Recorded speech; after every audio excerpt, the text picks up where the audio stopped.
Cal, do you have intros today? No, I don't have time for intros. Oh, come on. All right, fine. He started as a nerd with no followers on Twitter. Now he's a nerd that gets recognized when leaving the shitter. He turned water into wine. He just wants to please us. Now he's a mixture of Kermit the Frog and a science nerd Jesus. He's the man with the stands, the queen of quinoa, the sultan of science, the prince of Prozac, the lord of Lexapro. He gets stops for selfies all over town.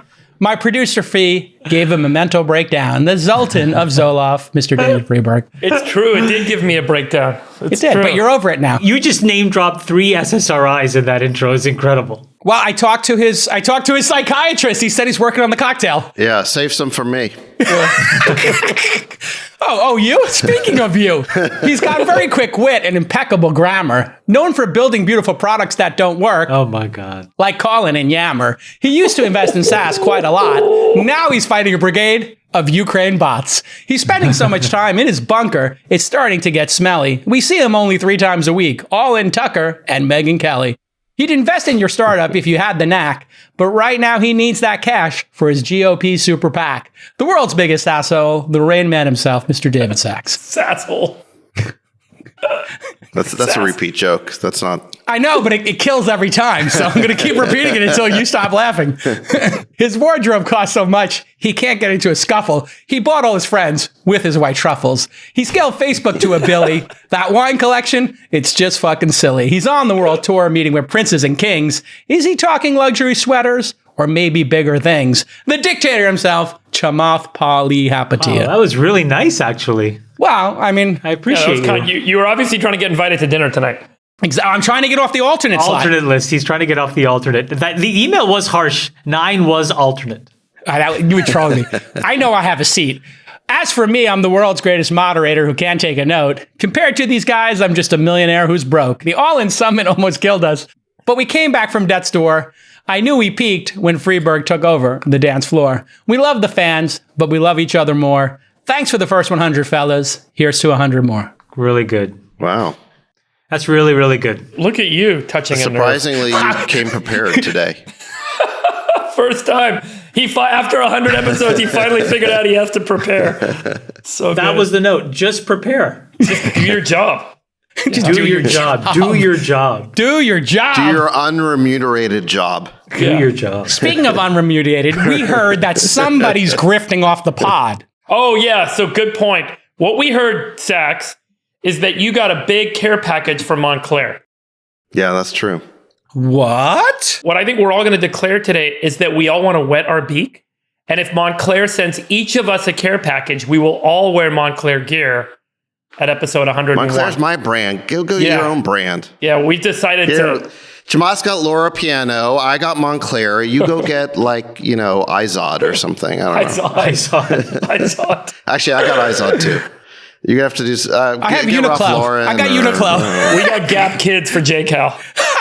Sax, you didn't declare your Montclair gift package, by the way. No, I did. That was the discovery we made this weekend. So I want to thank the folks at... There's a company called... And they sent me this gift, actually this hoodie, this Montclair hoodie, which I'd never seen before. What is this plug? They send you a hoodie for $1,200 and they get a 50,000 ad slot? There were several other things that I'll bring you guys each a shirt from Montclair. Oh, we get the t-shirt? Yeah. Right now, as we're speaking, these guys are getting hundreds of thousands of dollars of revenue. Saks is the grifter We get a now. shirt. Yeah. How bad is your portfolio that you're grifting? Did you put this Montclair stuff onto eBay after you got it? I was already wearing it and they sent me more, so I'm gonna wear this hoodie. Is pretty cool. What can I say? I'm not gonna... Bird stock hits 3 cents and all of a sudden you're grifting. Hey, just for everyone listening, I'm looking for a wardrobe upgrade. Okay, just send my package to my office. Let me tell you something. There's no upgrade that's going to help Freeberg. I think you're fucked. No, I'm going to bring you guys Montclair shirts to the poker game tonight. Gee, thanks, Sax. Appreciate that. How did you guys even find out that he got this gift? We were at his Fleet Week party, and there was Blue Angels party, and there was someone there who started telling me, did you hear that Sax got this whole thing? Oh, somebody, there's a rat? There was a rat. I'm not telling you who it was, but someone told me. He's got a mole. Yeah. We were talking about the podcast. We were talking about Sax's hat. 100% it was WWIII. 100%. No, it wasn't WWIII. No. 100%. Was it Jeff? Enough one said. of my friends was in the man cave and he saw this like care package from Montclair and he really admired this like jacket. It was like a puffer jacket, but with like wool sleeves or something. Oh, so you gave it to him? And I gave it to him. He liked it so much. I'm like, here, you take He's it. not even on the pod. He's not even on the podcast. Give it to producer Nick. So he was walking around with it and he was really appreciative. So maybe he said something or what? No, I can't I'm believe not this. The disclosing grift is anything. crazy. Let's just say there was a lot of conversations going on about your care package, Sax. Well, and it makes us wonder, Sax, are there other care packages that have come in and like, Or Chamath? have you been promoting other stuff on here? So who makes the couch Some behind political you? magazines that you wouldn't want to Chamath, read. how much That's of your about Loro it. Piana have you actually paid for over the past year? That's the Something's right going question. on here. 100%. I would never accept it for free. Oh, It's important.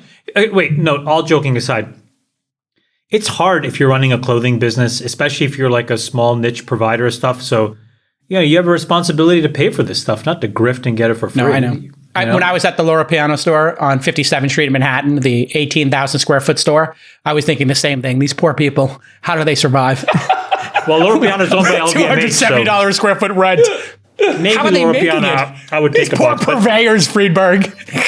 exploiting poor baby goats. Well, whatever. I mean, the fact is, the market's down. There's going to be a little grifting on the margins. It's understandable. Let your winners ride. Rain Man David Sack. And instead, we open source it to the fans and they've just gone crazy with it. Love you, besties. Queen of Quinoa. Friedberg, he loves to produce every 17th episode. He does a great job. Oh no, I like to prepare, or at least know what the heck we're going to talk about when we get together. And here are instead some of prompts. He our got paid these prompts producer because... not doing his job. Yeah, go ahead. Sorry. Producer. Oh, God. All right. So first up on Freeberg's curiousness. This is Freeberg. If this is how you're going to do it, let's skip ahead to the next section. Come on. No. Okay. So go. why do you think, Chamath, people love the podcast? Why do you think they listen? Why do you think they love it? What is the phenomenon? What lightning has been captured in this bottle? First is I think that they appreciate our friendship. It's kind of like odd and quirky. And I think a lot of, it maps to like relationships that they have amongst their own friends. So that's what makes it relatable. But the second is that all of us uniquely have a point of view about stuff that matters more and more in the world. I think that's just the basics of it. Like, it's not like technology is going away, and it's not like its impact in the world is going away. And the more it becomes mainstream, the more it's important for a lot of folks to understand what's happening. And I think we provide a pretty unfiltered view of it. And we do it where, and this is a lot of credit to Sachs more than anyone else on this show, has to take a counterpoint and steel man what would otherwise be controversial views. And if he didn't have his three friends around him, that would make the pod meaningfully worse, I think. Can you explain for people who don't know what steel manning is, what that means? Well, it just means like to have intellectual honesty around a point of view and actually put your best foot forward in trying to explain it, even when it's not orthodox, even when it's not what the mainstream would say is right. And so what it actually does is it creates a contrast against every other alternative that you have to learn about things, which you find incrementally is biased. And I think that's what we've gotten right. We are four friends that have a reasonable point of view rooted in some amount of success. And I think that that's important because it gives us credibility. And we take all sides of issues. Yeah. And oftentimes it is not the obvious, simple, reductive answer. And I think that that's where it really shines. Just so people know about the steel man argument, I just want to make sure people are clear on it. I think most people refer to it as the act of presenting the other argument in the strongest way possible to be intellectually honest. Like the opposite of a straw man. Exactly. Opposite of straw man. Because the way the debate happens on Twitter and so forth is it's almost like the intellectual debate is being attacked using opposition research tactics, like it were a political campaign. So in other words, they go back through anything you might have said or written, take the thing that was most wrong or least justifiable, or the thing they can even just take out of context, and then they'll try to make it about that as opposed to the argument you're actually making. And we just see this tactic over and over again, and it's not an intellectually rigorous way of having a debate about something. You don't learn anything. Right. And deep down inside, you know that it's contrived. And that is in a nutshell. So it almost in many ways has less to do with how good we are, but frankly, how bad all the alternatives are. So even if you wanted to learn about tech and you go up and you sign up for these newsletters, or if you look at some of these tech sites, they're really terrible. And they have done an increasingly terrible job over the last 5 years in telling the most important things, the truth, and everything in between. And so if you can find a source for an hour a week that is trying to tell you how basically the world is going to come together in a really integrated, multifaceted way, it's not like we're right. And it's not like we know better than other people. In fact, many times, a lot of the criticism I get is, how dare you talk about X or how dare you talk about Y? Because it makes people who are experts in that field, feel like, how dare you come into my realm and even have an opinion on, what Russian politics was like in the 1980s. And those things really annoy these folks because they feel that those opinions and that knowledge should be cordoned off and held tightly as this secret that only they are allowed to talk about into the world. And this is the point where with the internet, all this knowledge is accessible. So the value of that knowledge, in my opinion, is the least it's ever been. It's the interpretation that's valuable. And it's the ability to actually think narratively around how all these things connect. And this is where I give a lot of credit. I think you guys do an incredible job. I think the way Friedberg thinks is super unique. I think the way that Sachs thinks is unique. I think, J.Cal., your courage to basically fight back is very special. All of it together is a really unique recipe. It works. And what I will tell you consistently is the number of people that listen to this of import and influence. I am constantly shocked. And if you are not sure of it, you need to get out of this stupid little echo chamber of Silicon Valley, go to New York, go around the world.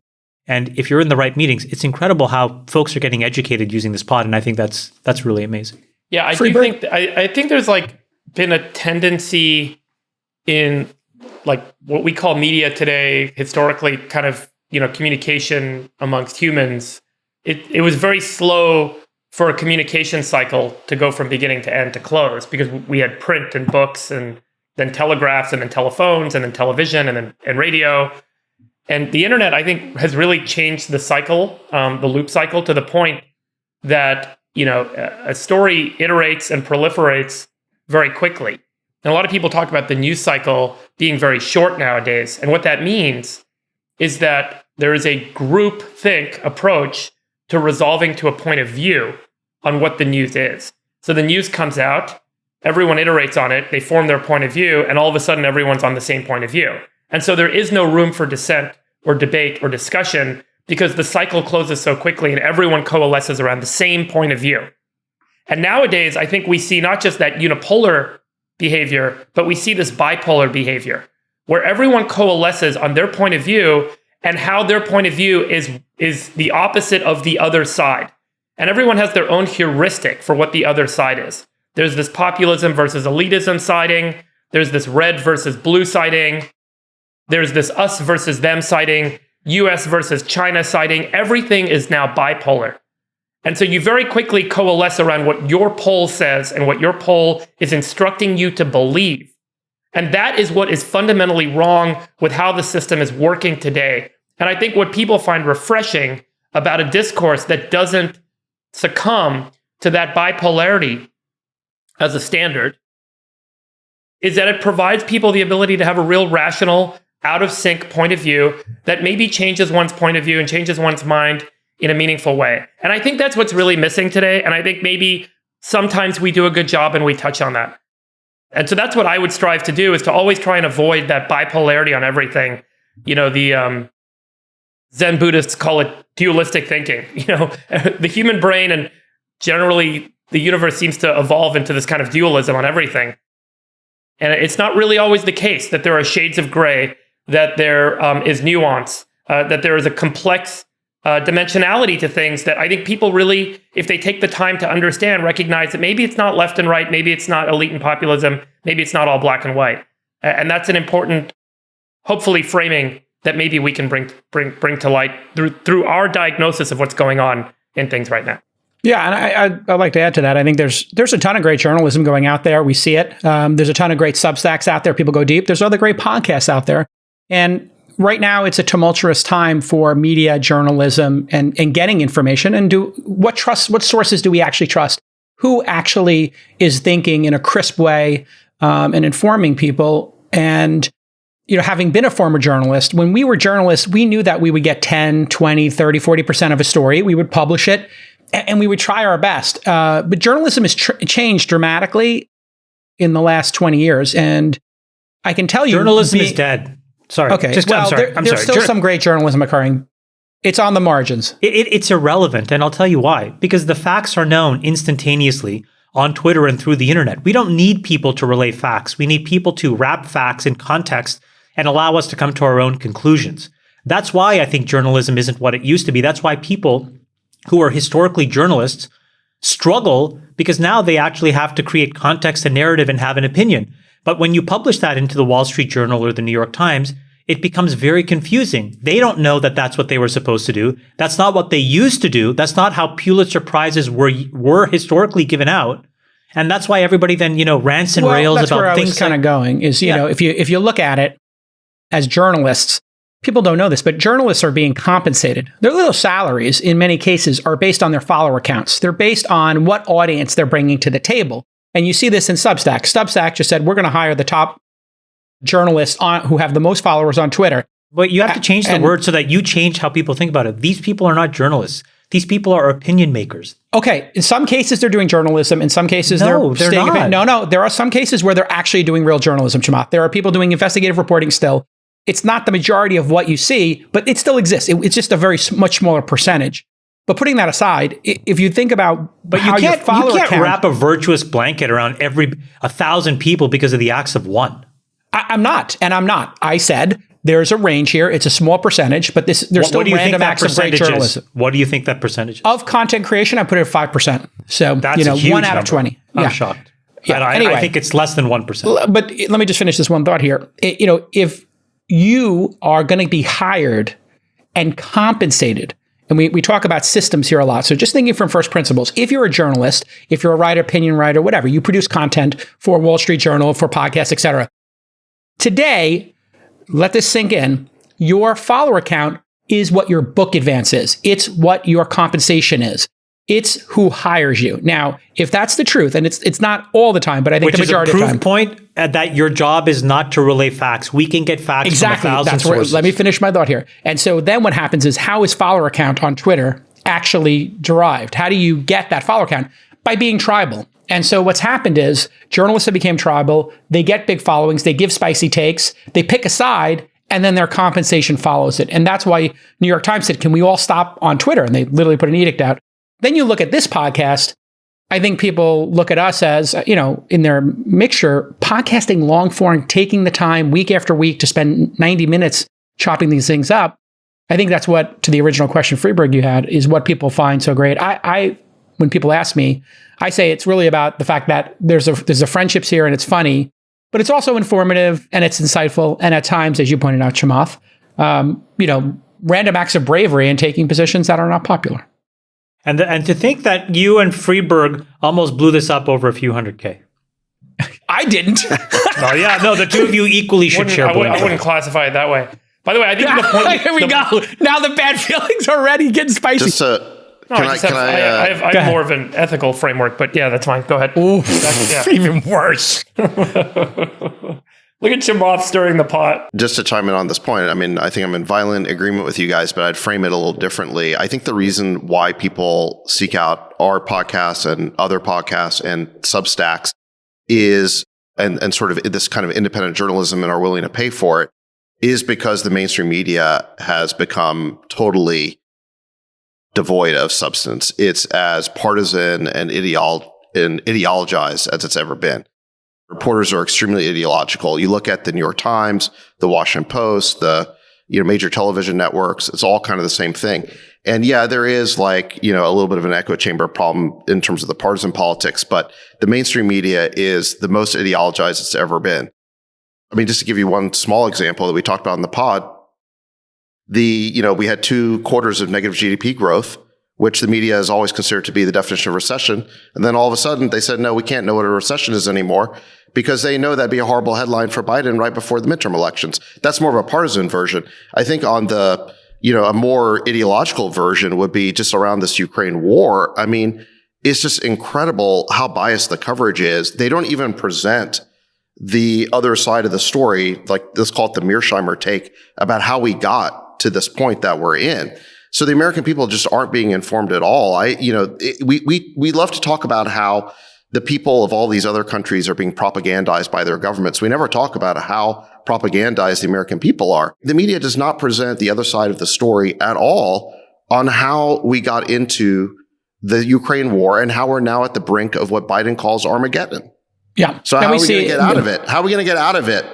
Any topic, by the way.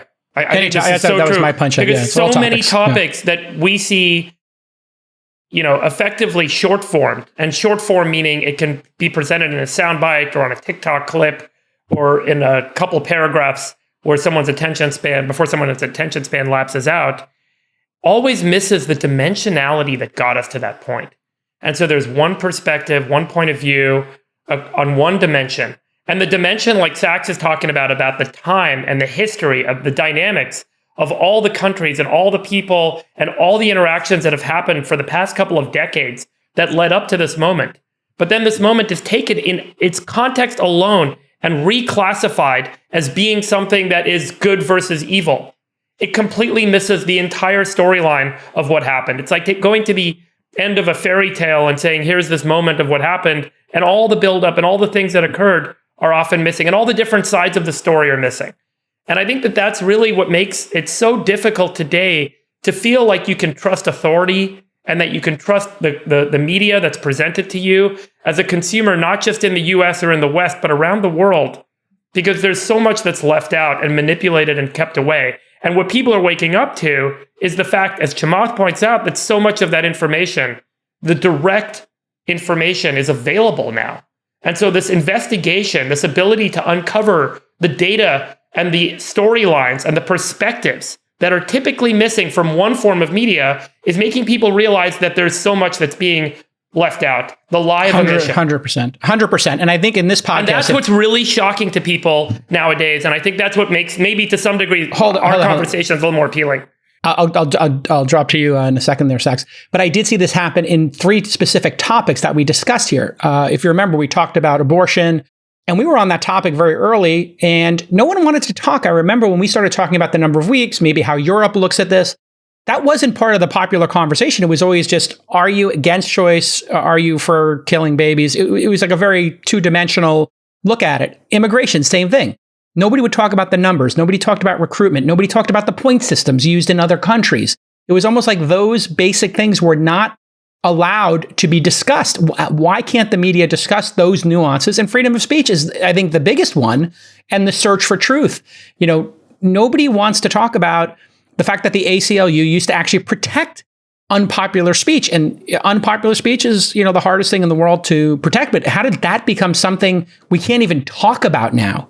Right. And just the snap silencing of any opinion, whether it's Chappelle or, pick a topic in freedom of speech, Trump, et cetera, who gets protection for freedom of speech? And we'll talk about it later in the news with Alex Jones, obviously, a very, very controversial topic as well. Go ahead, Sachs. You wanted to add something to it? Well, I think just to take this Ukraine situation as an example, I think the media's biggest power is the power to define when time begins on an issue. So especially like with Ukraine, we're part of an escalatory spiral that's been going on for well more than 8 or 9 months. This issue's been going on since 2008. A decade. Yeah. Over a decade. So in other words, if you come in like the 7th inning, okay, so to Freeberg's point, you come in at the end of the story and it's been an escalatory spiral, but the media just pretends like time begins on February 24th. Of course, you're going to have a certain kind of view on the subject. Whereas if you know the history of the situation, if you know that back in the 1990s, you had people like George Kennan, who was the architect of our Cold War containment policy.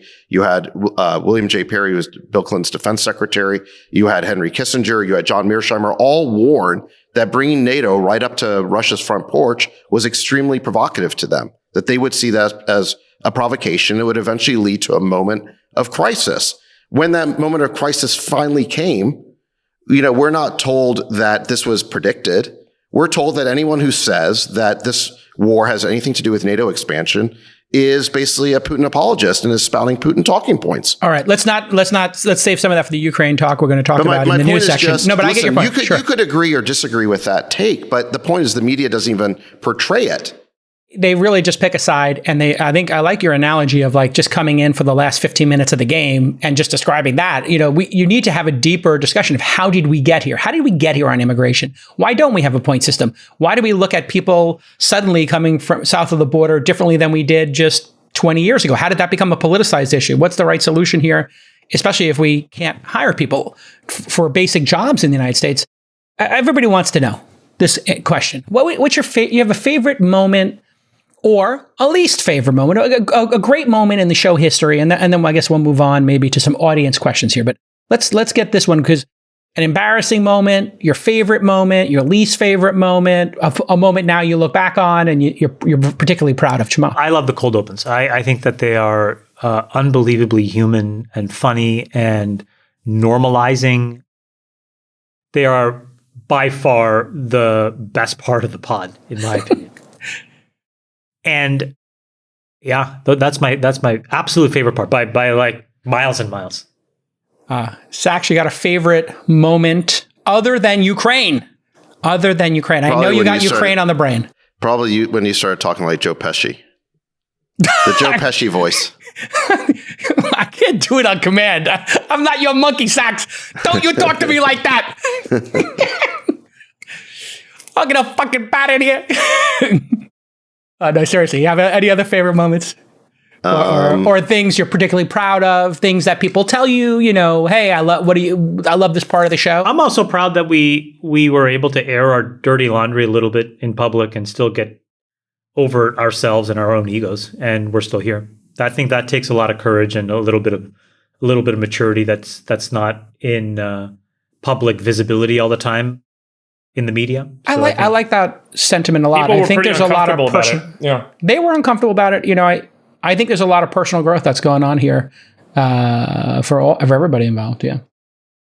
Freeberg, you got a favorite moment? I don't like it when you and Sax fight. That's just annoying. That's your least favorite moment when we argue. I literally turn my headphones off and I like do some emailing. It really is just this political thing. But yeah, it does come up. I don't like the fact all the moments I've been interrupted by you that just happened 5 seconds ago. Those are usually pretty tough. Go ahead, Freeberg. I don't know.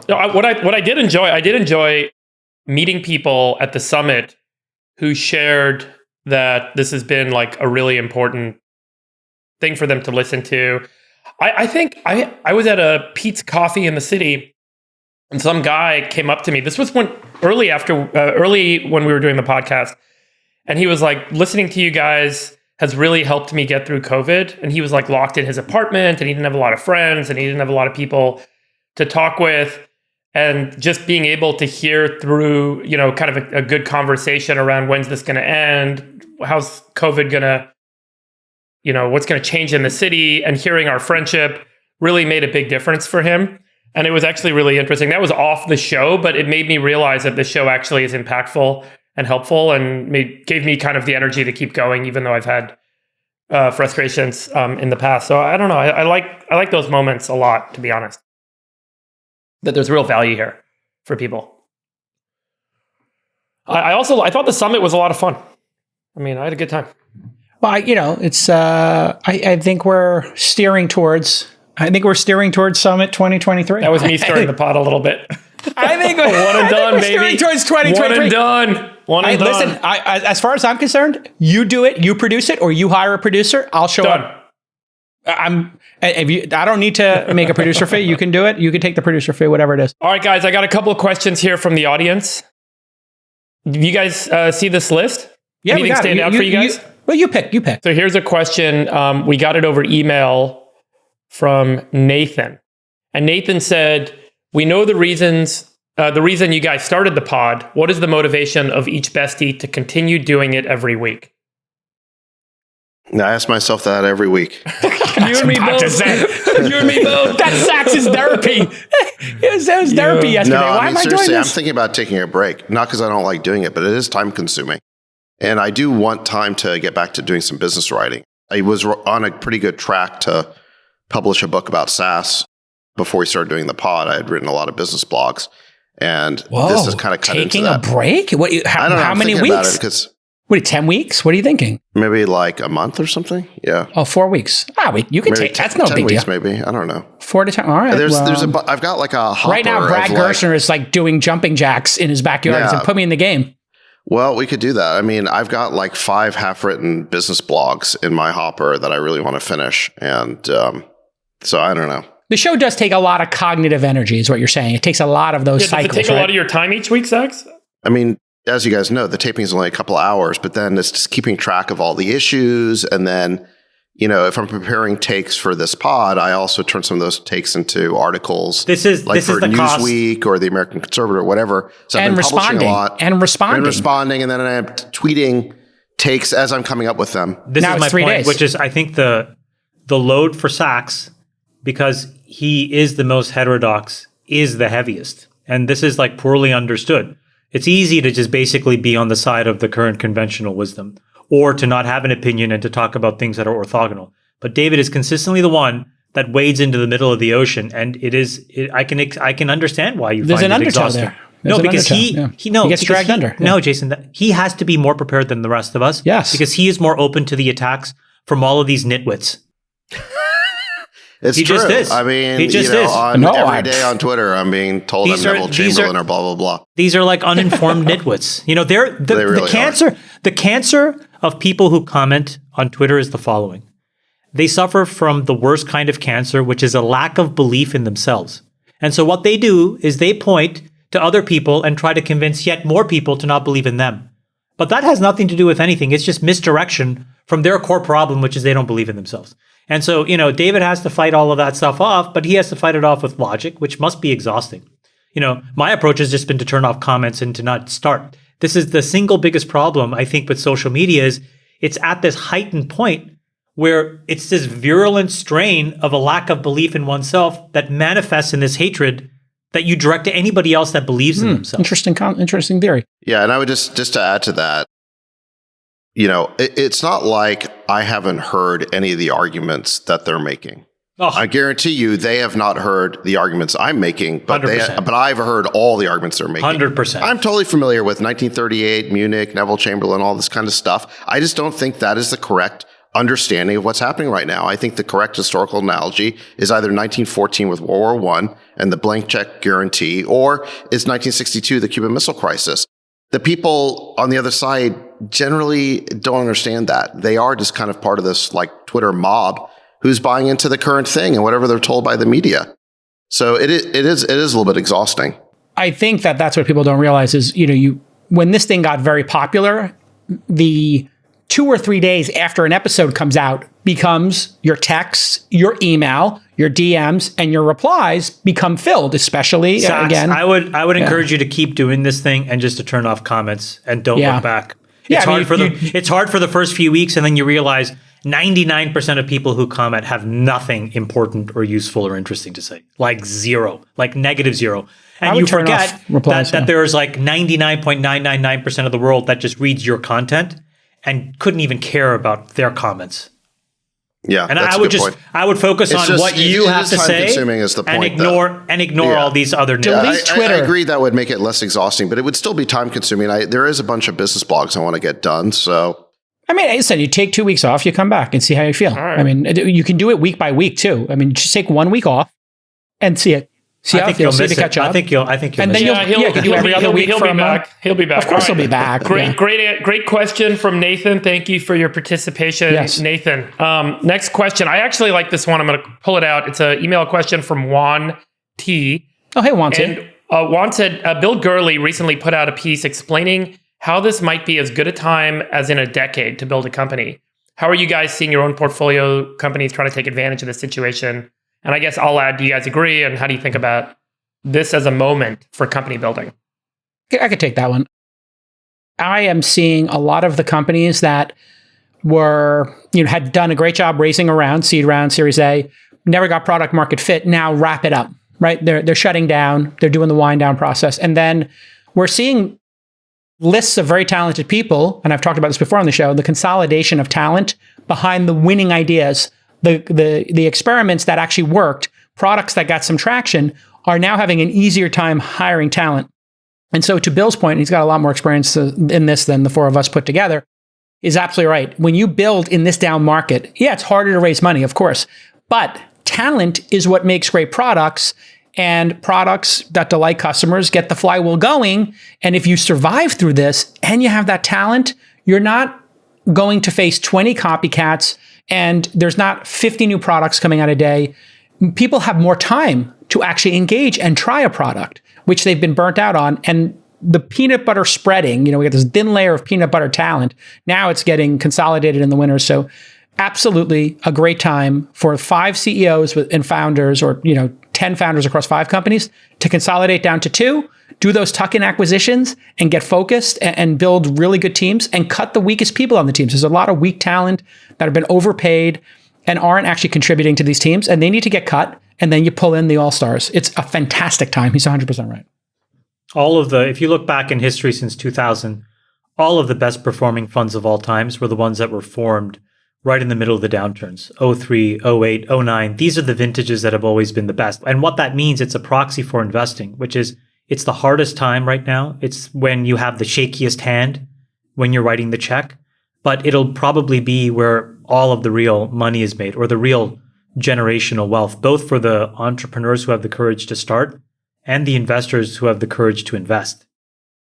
There was a story that I heard in New York.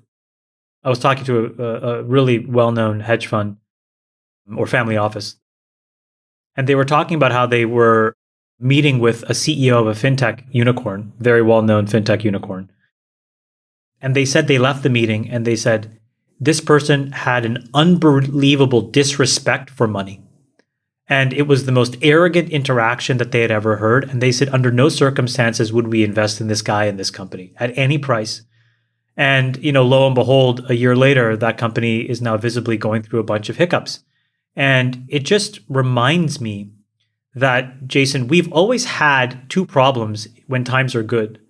Problem number 1 is that there's never been a check and balance on that kind of behavior, a lack of respect for capital and almost a disregard for business models, which is just inexcusable. And I think it's partly the fault of a very young entrepreneur, but it's also partly the fault of a board who doesn't know how to direct that person. Enablement is real. Yeah. But then the second thing is we've always had this, this big tech put on the table where every time you would try to really hone in on running a lean, highly efficient organization, the alternative would be to go work at, Google, Facebook, Apple, Amazon, Microsoft, where the terms were just completely different to what the experience was, at a startup. And the bigger the gap, the harder it was for you to be able to hire and retain good people without just copying them.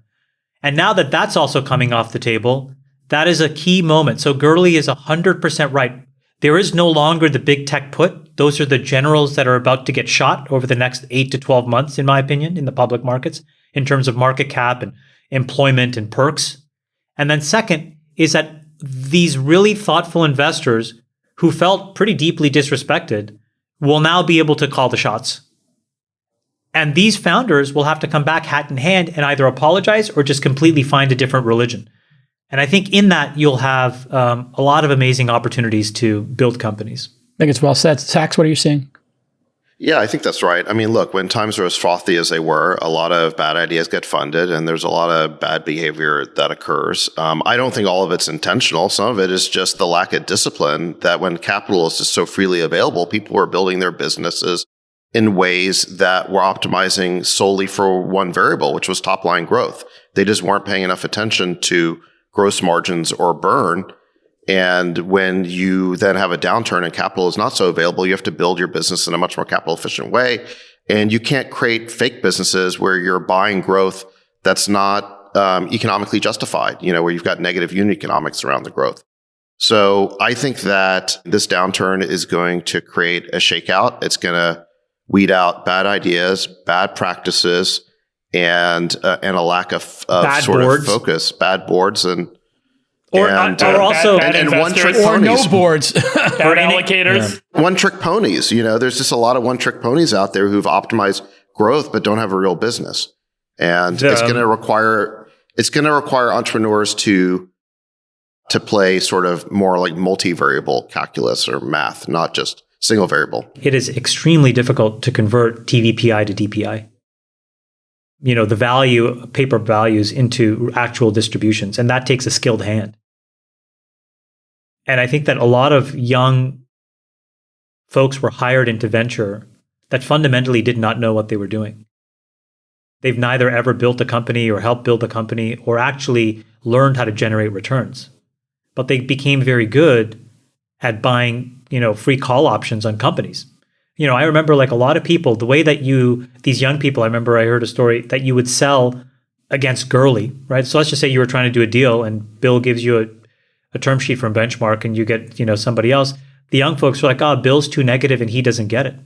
And they would try to convince these entrepreneurs that, these rainy days don't happen. My experience with Gurley is he is the most sophisticated investor of our generation.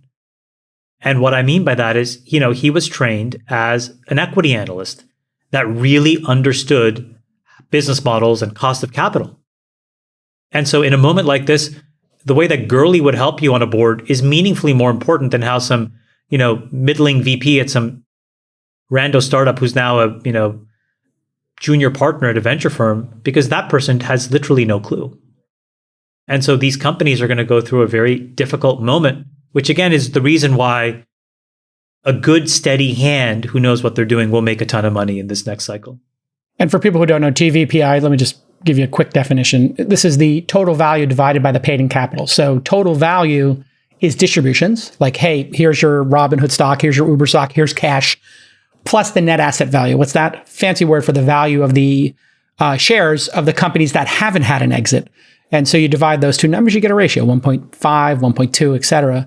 But to Chamath's point, net asset value is debatable in some of these, right? And distributions are what matter. You can't eat the IRR. You got to eat the stuff that's been distributed. Yeah. All right, let's keep going. I'll do one more. I'm going to skip over. Well, I'll just the question on Twitter that got the most votes was, what's the exact net worth of each bestie? I would make the case that that's probably not the best way to measure oneself. And, I don't think we're going to do it. I also would argue that we're probably all exposed to a lot of fuzzy math with private assets that we own in terms of companies we're invested in. So who cares? Like, how does that correlate with happiness in life? It doesn't. Right. So it doesn't really. Stupid question. And I don't think it's a big focus in terms of objectives. I'll say the next one that got a lot of votes, which I really like. It's a lagging indicator and a byproduct of what we do. There are moments when what we do reflects in value that, frankly, where we are over earning. And then there are periods where what we do is under reflected and we are under earning. And so the through line has to be that you need to survive in both good times and bad times, which means you got to like what you're doing. And if you get caught up in a numerical number, there's all kinds of math you can do to make it look a lot bigger than it is, but it's all meaningless. Yeah, I would argue as long as you're actively developing yourself over time, the weighing machine will do its job. Somebody told me in my 20s when I was at AOL, he said, if you're, because at the time I grew up on welfare, I thought the goal was to make money. I didn't know any better. I've learned later that there's a lot more leading indicators of happiness and things that actually create happiness. White truffles. White truffles. I was going to say friendship, my family, but yeah. Okay. Friendship and family. Laughs. I define it as laughs and friendships, Friendships. But he said to me, your goal should be to just be in the upper few percent of your age bracket and just enjoy what you're doing. And he said, let time take care of everything else. Because as long as you find something you decently enjoy and are good at, you'll just get better and better at that thing. And then at some point, you will lose track of what the, measurement of that is because you're just too caught up in how much you enjoy doing the thing. And I thought that he had no idea what he was talking about. And now 25 years later, I can tell you he was totally right. Totally right. Yeah. By the way, this was a question I was trying to skip over. So No, but it led to a good fork. Yeah.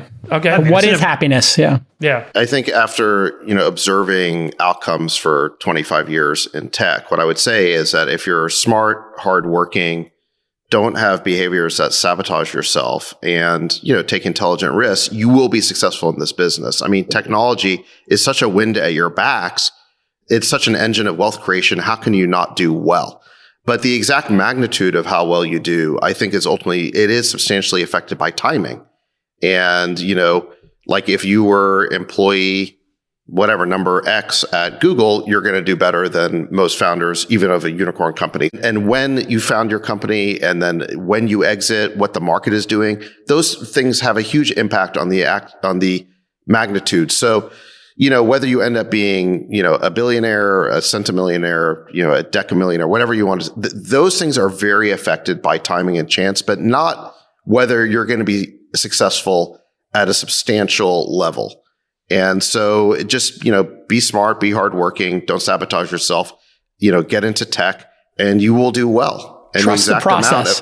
The exact amount of how well you do will be dependent on some stochastic factors, but not the fact that you're going to do well. We are enormous beneficiaries of having been born when we were, because we are a bunch of late 40 and early 50 somethings that in the prime of our career 42. in tech, the Federal Reserve took rates to zero. And we had no idea a priori how important that would be in all of our outcomes, but they were. And even more importantly, PCs, internet, and mobile happened. All of that hard work was done beforehand by an entire cohort of people that had to fight much stronger headwinds than we had to fight. So, David, I just want to build on that. Like, we were extraordinarily lucky. And so don't get caught up in that, because there's all these factors you cannot control. I'll say one more thing that I think is the most important observation I've made in terms of whatever it is, building wealth over time, is to make sure you're building equity in yourself.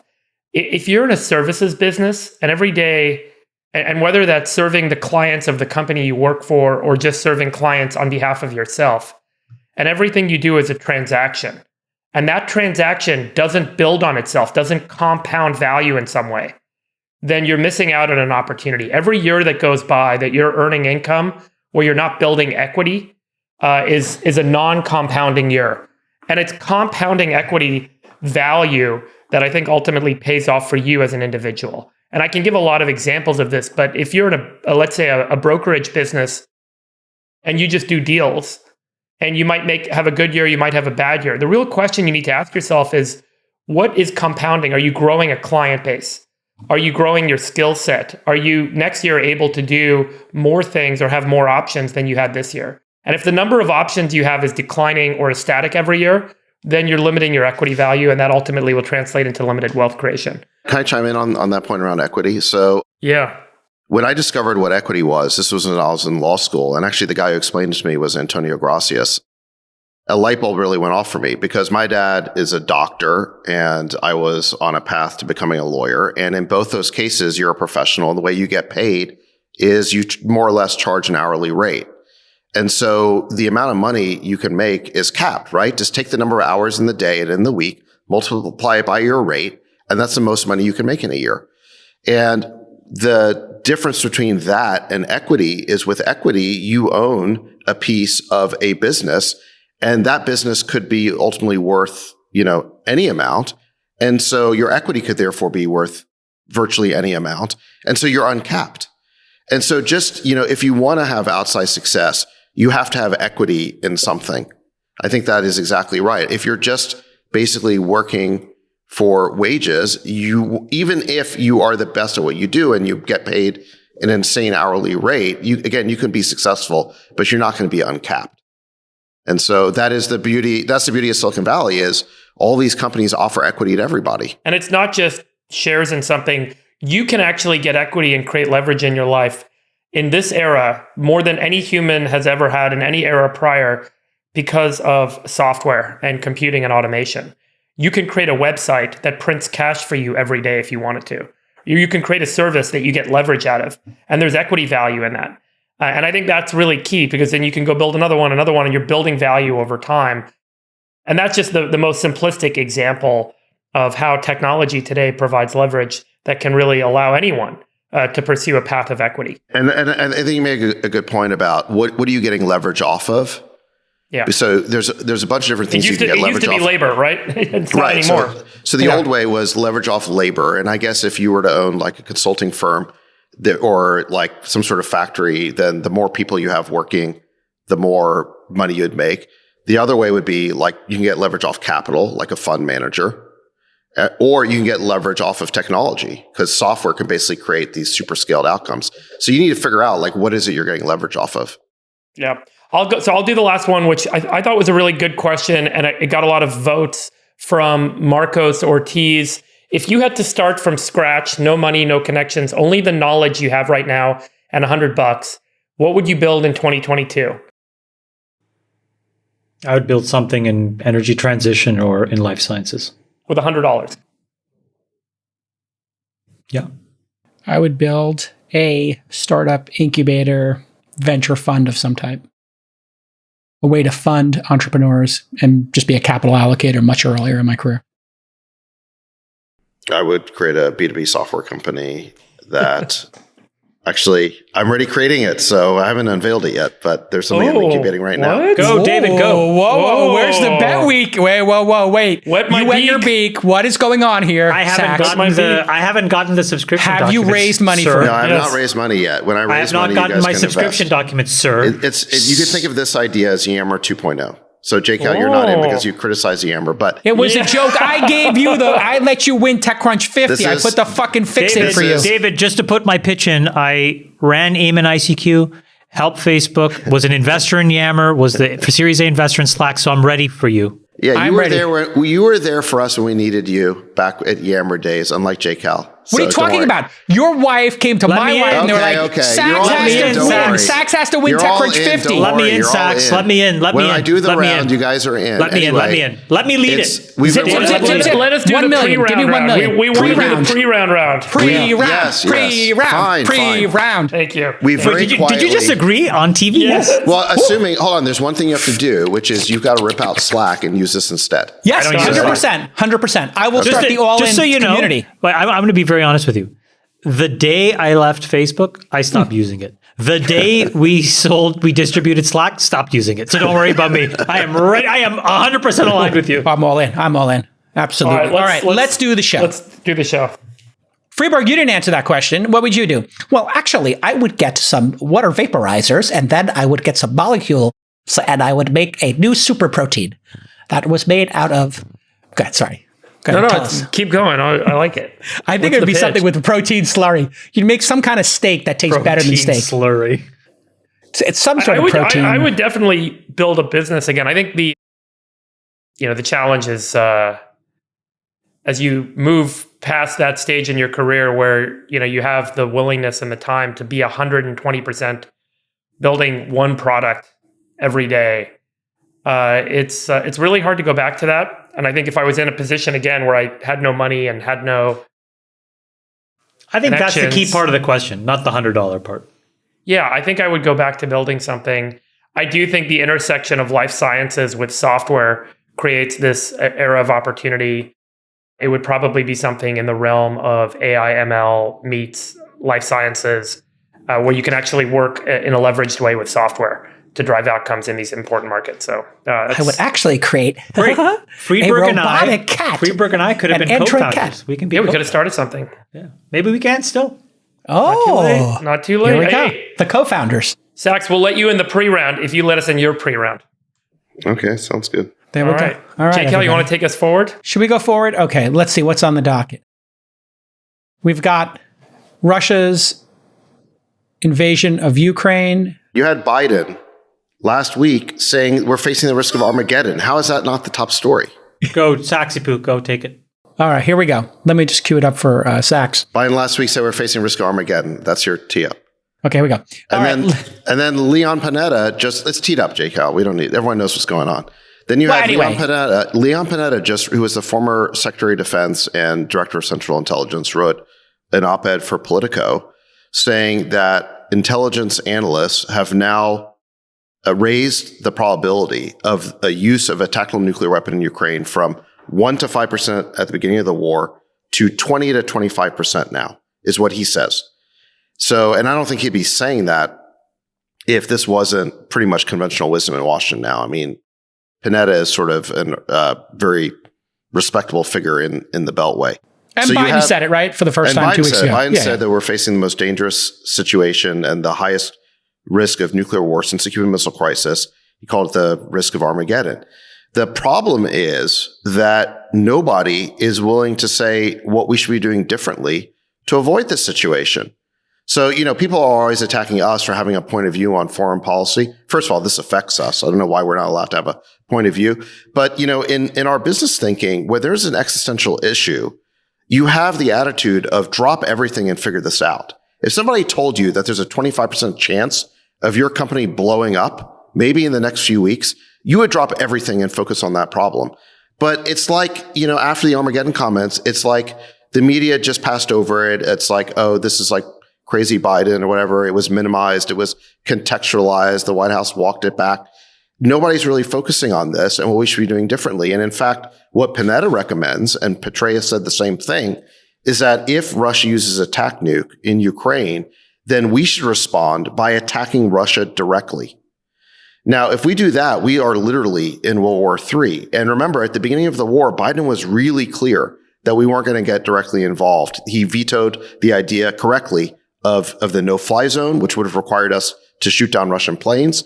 Biden, remember, he was asked in the press conference at the beginning of the war by Lester Holt. Holt said, Mr. President, what if Americans are trapped behind enemy lines in Ukraine? Would you send in American troops to go get them? Biden said no. I think very properly said no, because he said, listen, we do not want to risk World War III. But now, because of mission creep and a slippery slope, and we've all gotten more involved in this war, we've gotten more emotionally committed, you now have Panetta and Petraeus calling for us to directly attack Russia and get in World War III. The Russians almost certainly would respond with nuclear because that's all they've got. They don't have the conventional forces to stand up to us. So look at how close we have now gotten to the brink of a nuclear showdown. And has anybody reassessed? Is anyone calling for us to reevaluate? Because that's the conversation we should be having right now. And Freeberg, this brings up 2 points that I think you can comment on. Naval, actually, the founder of AngelList, Angel Investor, and just public thinker, I would say public intellectual, he came on to call in with the two of you, and he, outlined like who does get to have an opinion on Ukraine and other issues, which has dovetailed with this, like who gets to be an expert in the world today. And of course, at the same time, not only Sachs has been commenting on, hey, what's the off-ramp here? Elon has been talking about, hey, how do we get out of this? Do we have some votes, by these regions that have been annexed or that are in dispute? AOC now is getting criticized. I don't know if you saw people shouting her down at a public event today or yesterday that she's a warmonger and she won't speak out against war. How do you frame the public dialogue about this, Freeberg? And then do you see a potential off-ramp here other than Putin leaves Russia, which is, I think, the public stance by a lot of folks? Putin can end this. He just has to leave Ukraine in order for this to end.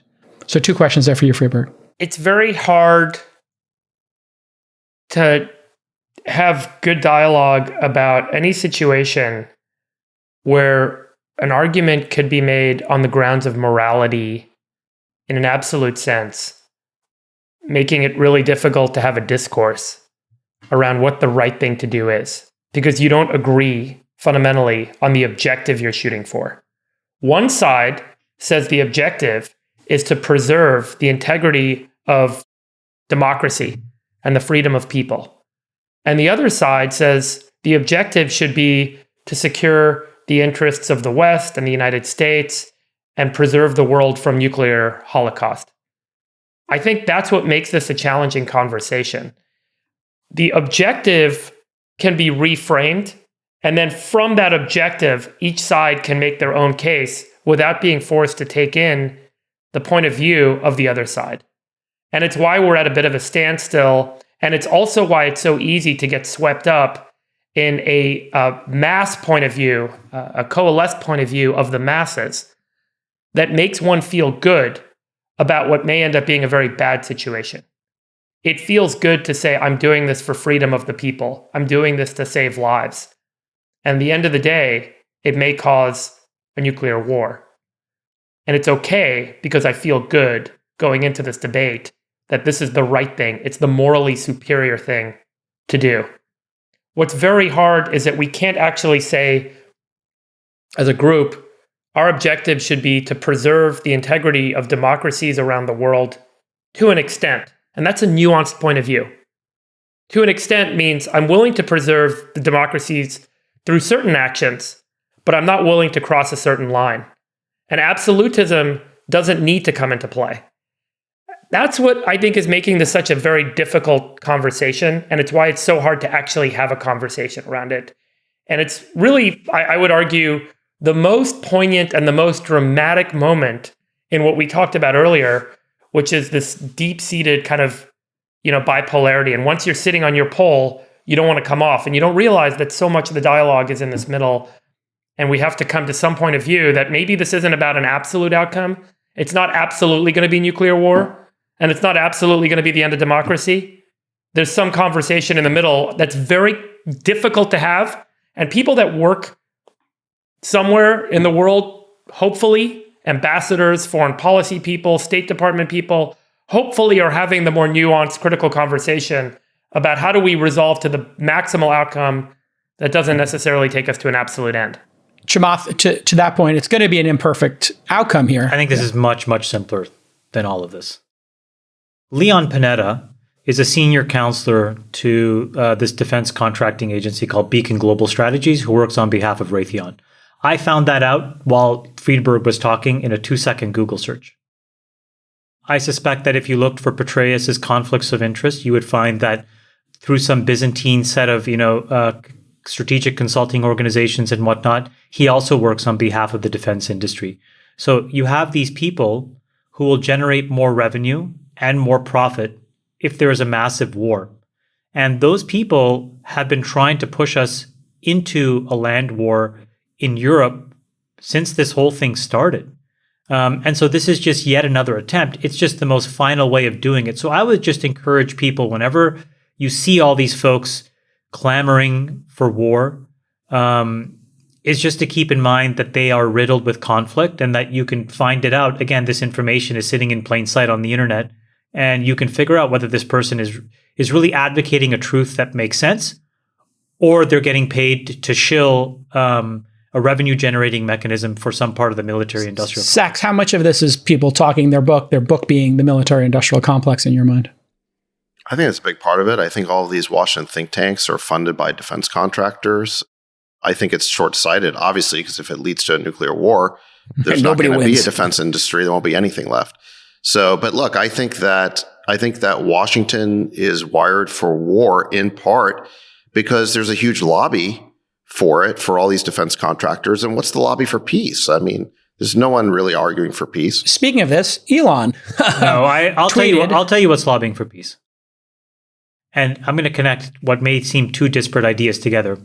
But the single biggest thing I think that will prevent nuclear war is the inflation that we're feeling.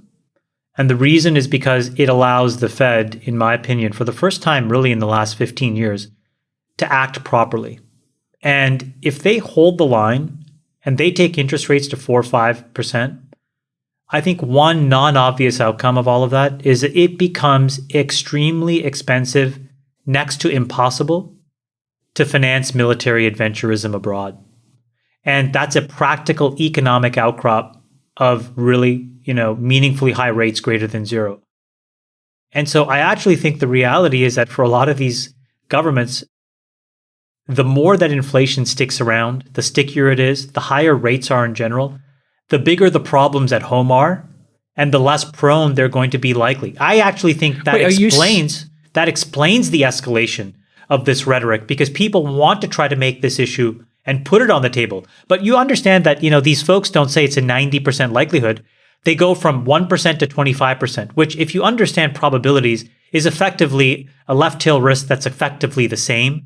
And the reason they're trying to do it is they're trying to get it back, David, as you say, to timestamp it, to get it in front of people's perspectives, to make it important in a moment where everybody increasingly, not just in the United States, but in the UK, in Europe, are looking internally and trying to figure out how to keep their economies in a reasonably functioning way and how to make sure that their financial and other infrastructure keeps working.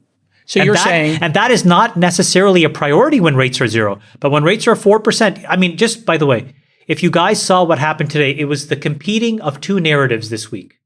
There was the financial narrative of the UK having to bail out their pension system, right? Of all of a sudden the pensions being forced sellers, of those forced sellers now, spilling into the United States debt markets around CLOs and collateralized loan obligations and junk debt, which then could theoretically spill as a contagion to other parts of the market. That was narrative one.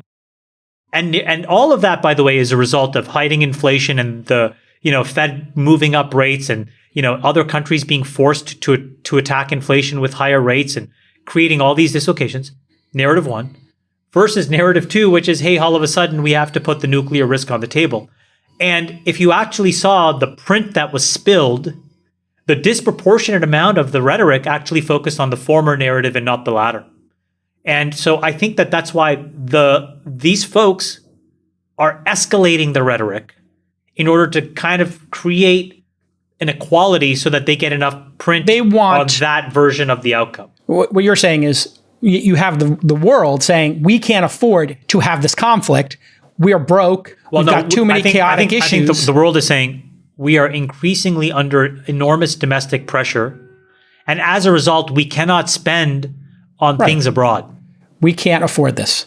And then the other side saying, well, we need you to afford this, so nuclear is going to happen. There's going to be a nuclear annihilation. Then there's a small strain. Pay more attention to this. There's a small strain of folks who would economically benefit and who are now ratcheting up their rhetoric so that second path becomes more and more on the table. What do you think of this, Freeberg, this analysis that Chamath has? These two polar... these two groups vying for the attention and/or budget of the world. The military-industrial complex? Versus, citizens saying, our country can't afford this, we need to focus inward. Not citizens, the central banks.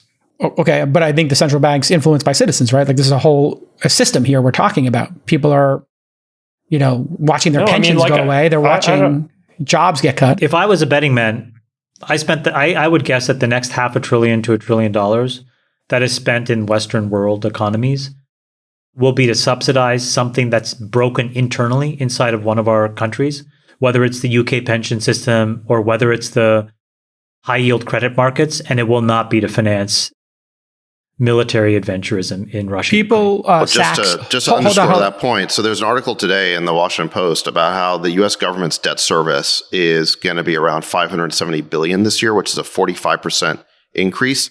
Biden's budget for 2023 is only $1.6 trillion. So you're talking about something like over a third now of the official budget is already going to debt service. Because it's on variable, right? It's a variable rate. Yeah, exactly. Because so much of it is it's not locked in long-term rates. So because interest rates have gone up so much, the debt service has gone up, and interest rates are still going up.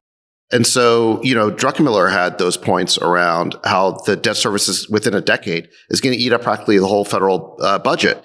So Chamath is right that we've never really had to choose between guns and butter before in the past.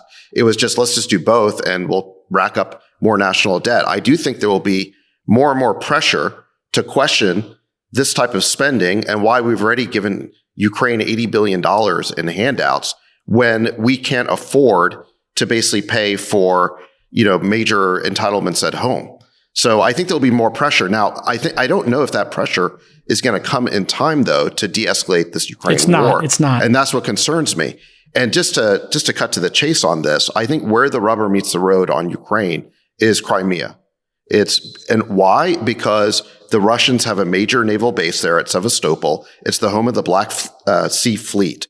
And they will never give that up. They are willing to use nukes, I believe, to basically protect that asset. It's a vital interest of theirs. Hold on.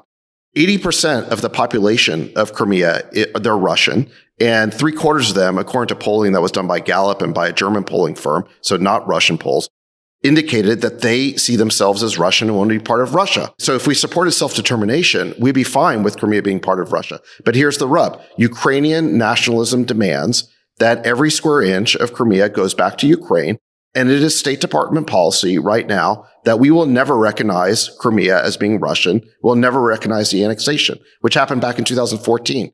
So something's got to give here. Something's got to give. Either we have to sit down, Zelensky, and say to him, listen, you're not getting back Crimea. We're going to make that part of a peace deal. Or we are going to back the Ukrainians in their military effort to retake Crimea, with the result that I think is quite likely that the Russians will be willing to use a tactical nuke to prevent their total defeat.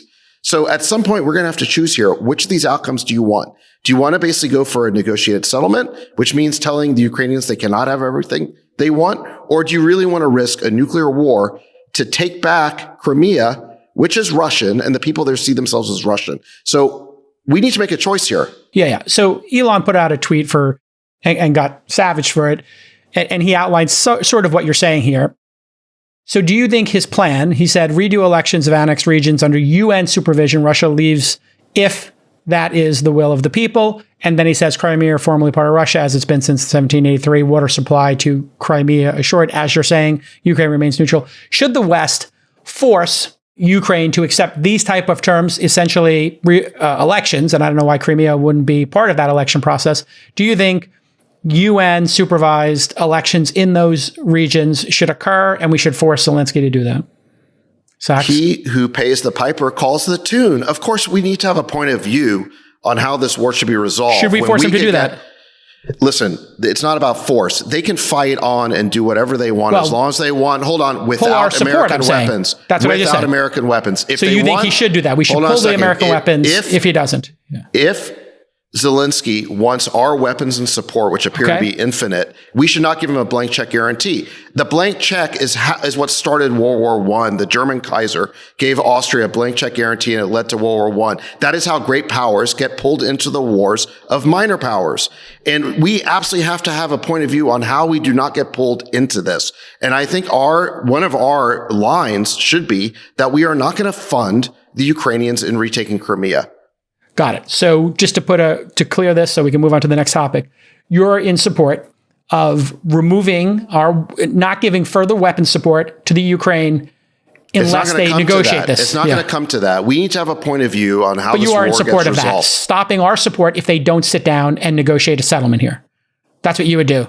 America needs to have a point of view of what is in its own interest. What is in our interest is for this to get resolved diplomatically at some point through a negotiated settlement, not for it to escalate into a nuclear war that we could get pulled into. The only way that's going to happen, is if Crimea goes back to Russia. I'm telling you, they will be willing to pull out all the stops. And by the way, they could even use TAC nukes before Crimea.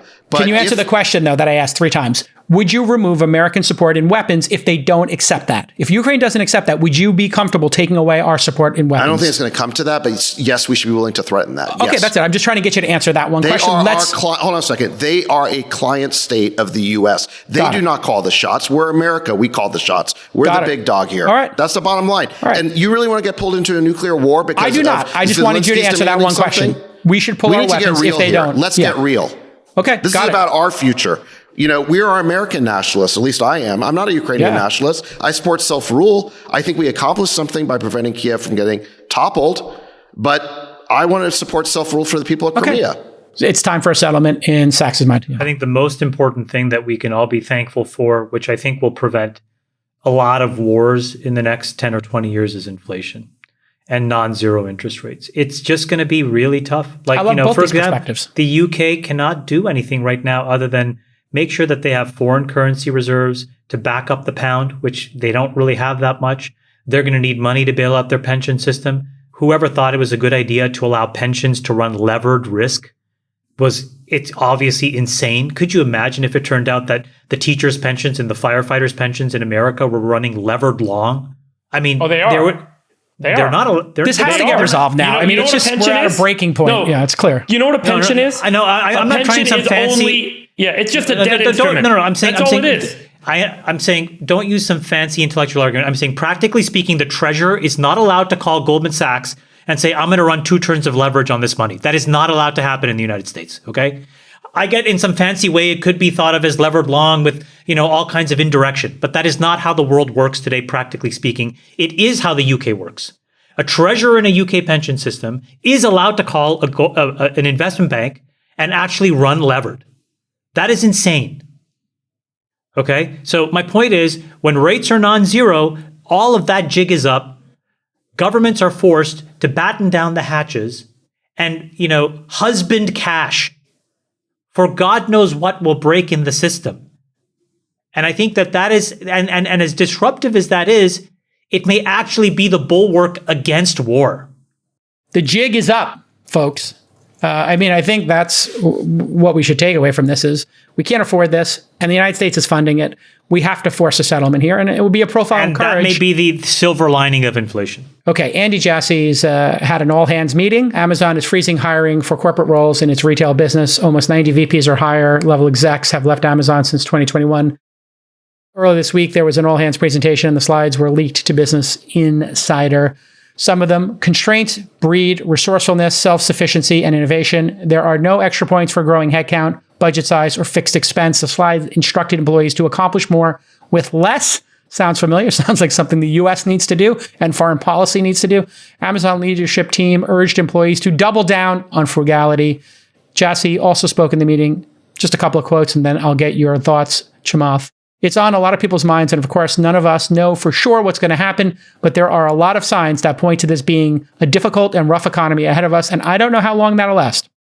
But I think it's one of the things that we are thinking about, and we've decided that we're going to be more streamlined in how we expand in 2023. Good companies that last a long period of time, who are thinking about the long term, always have this push and pull. Chamath, what do you read into this? I'll say three quick things. One is that today, Thursday, October 13th, we had an inflation print which was worse than expected, and the markets are materially higher, right? So, strange. Why? Well, we talked about this a few weeks ago, but my thought then, and it's the same that I think now, is that we've effectively seen the near-term bottom, and we're now consolidating. And so every opportunity people have to justify that most of the news is behind them, they take, and they use that as a reason to buy. Okay, so that's number one, which is that we are sort of near the end. The second, however, is that if we do see another leg down, there is really only one cohort of company that hasn't been really whacked. And I'll summarize it very quickly by saying it's Microsoft, Amazon, Apple, and Google. That's it. Even Facebook has now been sort of put into the bucket of everybody else where, we've been crushed 60, 70, 80% in those companies. So what does that mean? Well, those four companies are now being identified for what they may be, which in capitalism is called over-earning. Okay? They are making more money than we think is appropriate. This letter from Andy Jassy is his way of effectively telling his major shareholders that he is now moving the business to become more of a cash cow business. Tim Cook made this incredible decision in 2016, 17, 18 that effectively did the same thing. That's when Buffett came in. That's when he established a huge ownership in the stock. That's when the stock absolutely ripped because it moved into a different bucket in people's minds. It became growth at a pretty reasonable price. And I think Andy is making the case that Amazon is going to become one of these GARP stocks, growth at a reasonable price. He's going to generate a ton of cash flow. He's going to keep expenses nominal. He's going to return a ton of cash to shareholders with buybacks. That's the reading in between the lines of that letter. I think it's a really profound statement and a very smart move because you haven't seen that letter or a version of that letter yet from Microsoft. And you started to see hints of that letter from Sundar, where he said, yes. And he's saber rattling. He's not there yet. He's in the appetizer part. He's in the amuse-bouche where he's like, guys, you got to work harder. Hey, guys, let's create some fancy acronyms. But Sundar's got courage. No, but he's got courage. He is going to rip the Band-Aid off too. And so I think what it means is these three and maybe these four companies are going to draw a hard line in the sand and say, we are not over-earning. Do not abandon this stock. That, again, will help put in a bottom in the stock market. What do you think, Freeberg? You worked at this company, and the principles across the board. The saber rattling will turn into saber swinging in Q4, Q1. You think? Google, Apple, cuts coming. Amazon is affected in a different way because they operate this physical supply chain business. They're delivering goods to people's homes that people are buying. So they really have to change their trajectory very quickly. It was incredible. You guys remember when COVID hit, you tried to place an order on Amazon, it was like 3 weeks to deliver because the infrastructure wasn't there to do it. So they actually were seeing more orders than their system had predicted. And they did massive build out. They hired, 1 million people or something in their network to meet demand. And then over the next year, earnings went through the roof. Their infrastructure and employee headcount went through the roof. And now we're obviously coming back down the other side of a mountain, and they're having to shift strategy and shift their operating model yet again. There's a broader set, and that's because they're in the direct commerce business. Microsoft, Google, and other kind of software companies, some of which benefit from advertising, which is almost like a first derivative on the consumer market, or a first derivative on the spending of companies that sell to consumers, have a little bit of a different calculus. They're a much higher margin business, 30% EBITDA kind of business, with EBITDA margin business, with a very distinct kind of set of challenges on how advertising revenue is going to be affected over the next couple of quarters, and balancing that against their cloud platform, which is sold to enterprises, and their media consumption platform, which is generally like YouTube at Google's case, which is less affected. So it's not as much of a direct calculus. I will say what's happened over the past decade, which we're now seeing change, is these companies have had extraordinary growth, hiring people to no end. There's always been, kind of this extended expense on capital, on human capital. And that expense on human capital has driven the average cost per employee through the roof. And it's not just the salaries. It's the cost of the RSUs. It's the cost of the facilities and the free ice cream and the gyms and all the other stuff that's gone on to compete. That's now changing. And so it really is creating a different model for operating that hasn't existed for the last decade, where everything has been, how many more things can we throw in the kitchen, throw like the kitchen sink at this problem to get all the human capital here? And I think that's really, what's going to kind of structurally change in the Valley. It's not as acute as what Amazon is dealing with. It does feel like those are the last cities to fall, Chamath. They are the ones that take the index to 3,200. If we're going to try to do it, there's only one place to look. You've whacked everybody else. Everything is down, 50 to 90% in some cases. So well, and then finally, and by the way, sorry, just at the end of last year, a quarter of every S&P dollar was crowded in those names. A quarter. So you got to go there. Yeah. I mean, and also they're automatically bought, right? They're automatically bought by these index funds. And so who's at the wheel saying, we're going to take the money out of them, right? Who in their right mind is taking money out of Apple, Amazon, and Microsoft? Where do you put it? I guess is everybody's question, right, Chamath? Like if you take it out of there, where do you put it?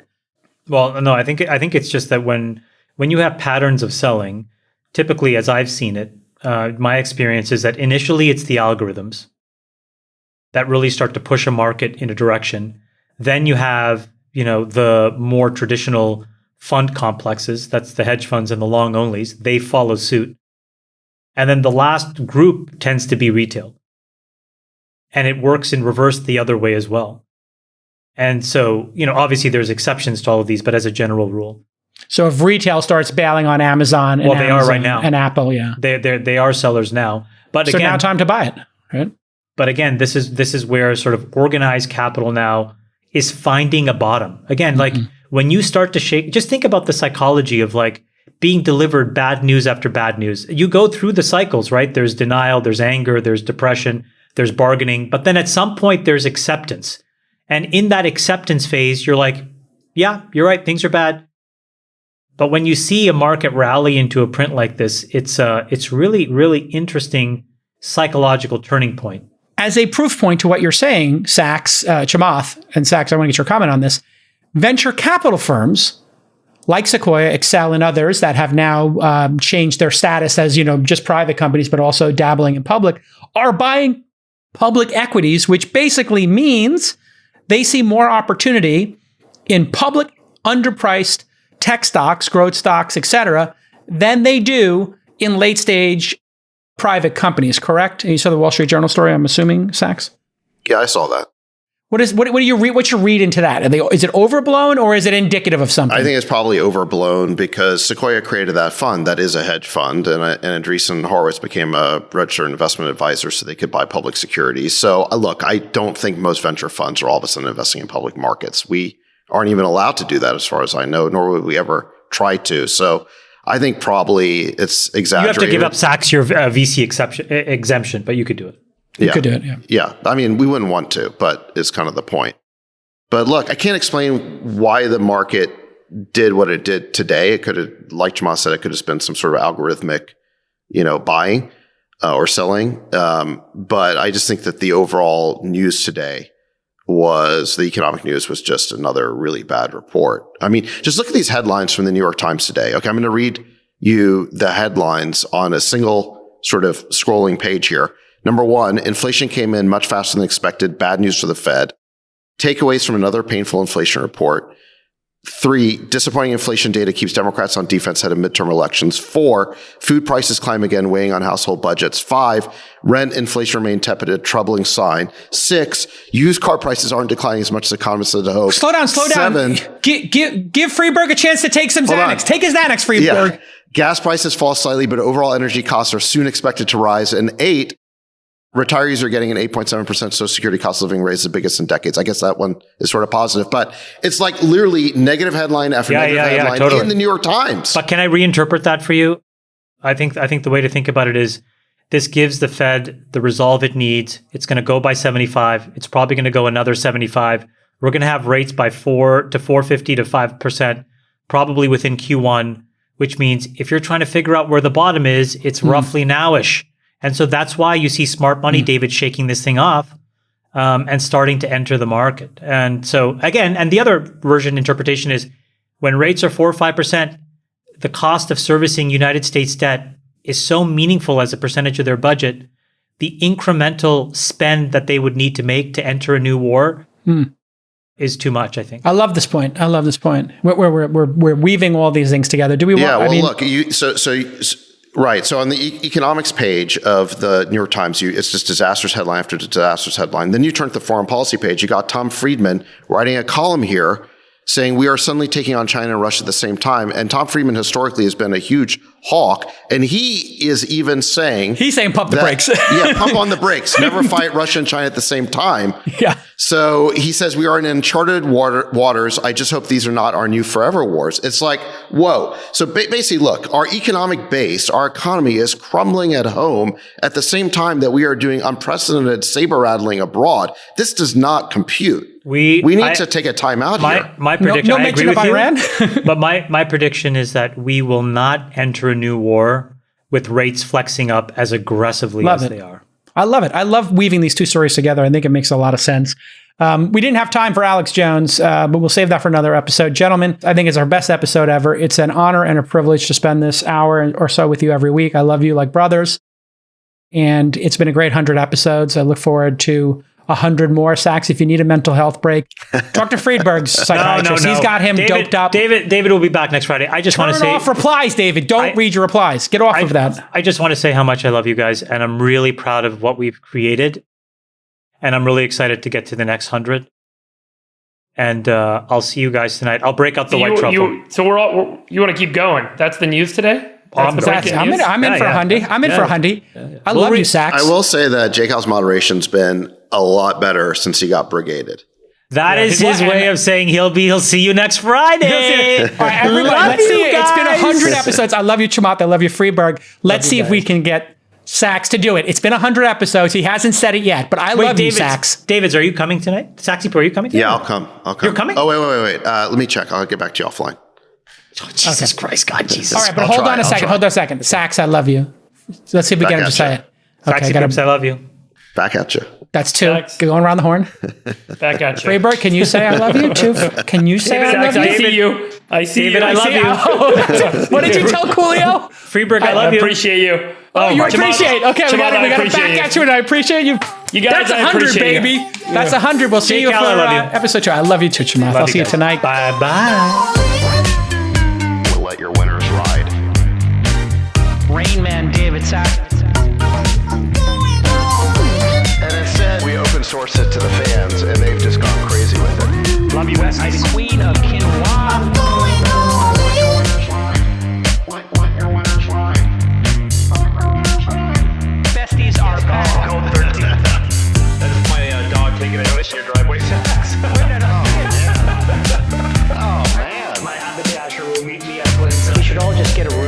have one big huge orgy because they're all just useless. It's like this sexual tension that they just need to release somehow. Wet your beak. Wet your beak. Wet your beak. We need to get merch. I'm going all